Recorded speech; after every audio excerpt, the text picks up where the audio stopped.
If you've ever been in the editing community, there's probably a chance you might have seen one of these logos. And I'm not just talking about this specific logo you're seeing. I'm talking about logos that you would see in pretty much every single edit during the peak of Instagram editing. But in case if you're new, you might not understand what exactly these logos meant, because you'll notice that a lot of these logos aren't even created by the editors themselves. So what exactly do these logos mean? And why do so many editors use it at the time? If you don't know, these logos are from editing groups, and editing groups are essentially like sub-communities for editors in the editing community, where they mostly open up a Discord server that you can join and communicate with other editors. However, they wouldn't allow every single editor to join though. In order to participate, they'll make a post where they'll recruit any editor to join, and how it works is that they'll be given rules for you to follow, such as following their group account, tagging your mutuals in the comments in case if they're interested, and repost their recruit on your story to boost their post so that more editors will be interested in joining. And if they think your edits are good enough, you'll be accepted. And once you're in, you'll be able to use their logos in your edits, as well as being able to participate in a lot of things such as joining an edit collab, playing games, movie nights, and so on. Editing groups have been around for many years now actually. The earliest I can think of is probably in 2017, and they started getting really popular in 2018 where they start to really take over the editing community. However, the one thing you have to be cautious about is if you're active in a group. Now, most editing groups don't want editors to be inactive in order to prevent it from dying. And if you are inactive, you'll automatically get kicked out.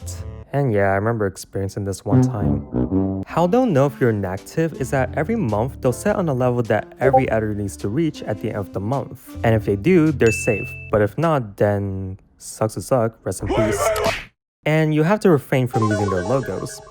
But even if you do get kicked out, you can still join back whenever they host another recruit. So now that I've explained what editing groups are, I'm sure you're dying to know, what do these logos serve a purpose of? Because a lot of editors seem to have an obsession to use at least 3 to 5 logos in their edit. And the way I can answer this is, I don't know. Cause the way I see it, most of these editors seem to only join editing groups for the sake of using their logos. And the question is it because the logo looks cool, or do you feel like you want to be associated with a group that's so popular, which makes you look cool? Now, I mean, you can argue that a lot of movies or TV shows will always use logos such as Universal Studios or 20th Century Fox. So I feel like this is like the editor equivalent way of doing it. In fact, if you look at my previous edits, you would know that I used to use group logos a lot. Nowadays, I just made my own logo as a little watermark, and I think it looks kinda cute. But yeah, you would see these logos everywhere at the time. Some of the most used logos I see in 2018 and 2019 is either Galore, Savior, or Golden. If I miss out some, forgive me. I promise I do see other popular logos, but I just don't know the name of, sadly. And then in 2020, we don't see much of these logos too often anymore, but editing groups are still popping up during that time, since we got logos like Sunny, Aster, Brazy, or the most iconic of them all is Chroma Group. Now, Chroma Group is one of, if not the most popular group in the editing community, with a mass followers of nearly 27,000 as of writing this video. And they will be posting banger after banger with over hundreds of thousands of views per post, which is almost impossible to achieve if you were an editor on Instagram at the time. You can see how popular this group really was, especially the iconic logos that you see, including this tick logo that I added in the beginning because it was just so iconic for the editing community. Pretty much every editor knows this logo, and whenever you see an edit with a Chroma logo, you know that the edit is gonna go so crazy because a lot of Chroma Group members, or otherwise known as Chromies, are some of the most talented editors that you ever see, which almost felt like you wouldn't belong in this group because you suck at editing. And I mean, unsurprisingly, a lot of editors will get salty when they're not being picked to be in their group. And I'm not kidding, I would see thousands of editors trying to apply for Chroma at the time, and I would only see about like 50 or so editors actually being accepted in the group, which is literally like less than 1% of the editors trying to join the group and ended up getting accepted, which is insane. And I couldn't imagine being one of the lucky few editors being accepted in the group, with over thousands of editors trying to apply for the group. And it's kind of insane to me how much people wanted to join Chroma Group and how successful it was at the time. Okay, now that 2020 is over, thank God. I wonder what editing groups in 2021 have in store for us.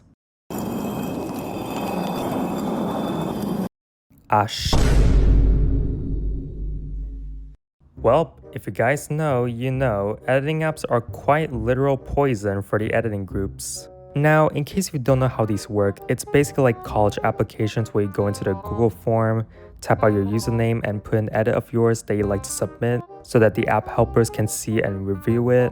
However, you cannot just apply for any edit of yours since they set on a rule where you can't send an edit that you remake or heavily inspired by another edit, and it cannot be a month old either. After they see your edit, they'll usually ping you and talk about the pros and cons of your edit, and then in the end, they'll tell you whether you're accepted or not. Basically, there are 3 decisions they will make, which are accept, re-app, or decline. Now, accept means, well, you got in, so congratulations. Re-app means that they see some potential in you so that they want you to apply again and take their criticism in mind. Decline means, you got rejected, so sucks to suck. You can apply again, but only next time. But I feel like we can all agree that this is how editing apps usually go. Decline. The style of your edit is so common, like it just lacks a lot of originality. Don't you know we only want original editors with a style so creative that nobody in the editing community has ever seen? Like, make your own editing style, it's not that hard. And why is your edit a week old? It should be at least 24 hours at most, because it just looks so outdated. No wonder the edit looks so old, like moldy cheeks. Bruh. And plus, what kind of editing app do you even use? This doesn't even look like it's made on After Effects. It looks like you edit it on VideoStar or a Light Motion. Our editing group only accepts After Effects editors and not those cheap mobile editing apps that you use. We just want our group to be fancy. Why do you even apply in our group in the first place if you can't even follow simple rules properly? Just stop it. Nobody cares about your dumb little edits. Just give it up already. You'll never be accepted in our group. Just get out, you piece of shit. Okay, sorry, that was just a joke, but I feel like some points I said definitely happened quite a few times in editing apps. But yeah, while editing apps are a good idea in theory, they are just so controversial in editing groups because the amount of toxicity it occurred with editors getting salty of not being accepted in their dream group. Or in most cases, they will just think the app helpers are just being biased and not honest with their criticism. Because it seems like a lot of editors get rejected because of reasons they think it's stupid from an app helper. Which is probably why they get really salty over it, because it seems like they're more concerned over an editing style or an app they use rather than the edit itself. Which I kind of don't blame them for that, because I know it feels pretty unfair to the editors when the app helpers aren't being honest with their review. Editing groups in this are so toxic that even big editors like Lauren expressed how much she didn't like editing groups. I do not like the concept of editing groups at all. Every single day I feel like there's a new instance of group drama. I've seen screenshots from exposed groups and people will be like, this person can't edit, like this is trash, this is ugly. Or like they'll specifically ostracize people who don't use After Effects. And the concept of an editing group just has like never sat right with me. She also mentioned how obsessed these editors are with the logos because that's pretty much how it always has been with editing groups. I always see on my For You page like free group logo or like, this is my new group logo, don't steal. What is the obsession with these logos if you're not actually in the group? Especially what it has become now where it's just logos, logos, logos, logos without any attachment to a certain group of editors is just weird to me. Actually, speaking of logos, I want to get back to this topic because there's something I really need to address. If you ever own an editing group, have you ever had your logos leaked in public? Because this happens way too many times, and so many instances on YouTube where they upload free group logos to use in your edits. And there are a lot of logos that are unmarked. Because as you know, a lot of editing groups would always scribble their logos when showcasing it in their highlights. Or editors would either put a text that said "not yours" or the watermark in front of the logo when it's on a blank background, so that people who aren't part of the group wouldn't steal it. It really just shows how obsessed editors are with these logos, that there will be hundreds of videos that are just casually leaking the logos. In fact, there's a whole account on TikTok doing nothing but posting leaked logos. I don't really know how this account even get the logos because there are tons of them, and I want to think that they probably got them because they were a former member in each group. But there are way too many different group logos that they posted, so it's unlikely that they would have joined this many groups in their lifetime. So one thing that they probably got it from one of the members in each of these groups that has a filing that you can access to every logos from that group. Alright, now that I've talked about pretty much everything I know about editing groups, it's time I ask this one final question I've been wanting to say in this video. What happened to editing groups? No, seriously, what happened? You might be noticing this if you've been around the community for a while, but remember when you would see pretty much every single edit you watch where they would use a logo in their edit? Nowadays, I don't really see them anymore. Sure, I would see an edit with a logo at least once in a while, but I see these way less often nowadays, which makes me question what really happened to editing groups as a whole. Because truth be told, a lot of these groups don't really last so long and will often disband after months or a year or so. And by the time I'm writing this video, Chroma Group has officially disbanded last Saturday. After running for 6 years, the biggest group in the editing community has officially disbanded as seen in their story. Now, while they would continue to post collabs here from here on out, you'll no longer see any more recruitments that they'll post in the future, so you'll no longer be able to join this editing group, which is kinda sad day for those who lost their chance. The only reason I could think of why editing groups have been dying out as of recent is because the editing community is changing. With how popular the community is getting nowadays, especially on TikTok, it's probably unlikely that they'll know what editing groups are since editing groups don't really appear on TikTok. And editing groups have been disbanding a lot these days on Instagram.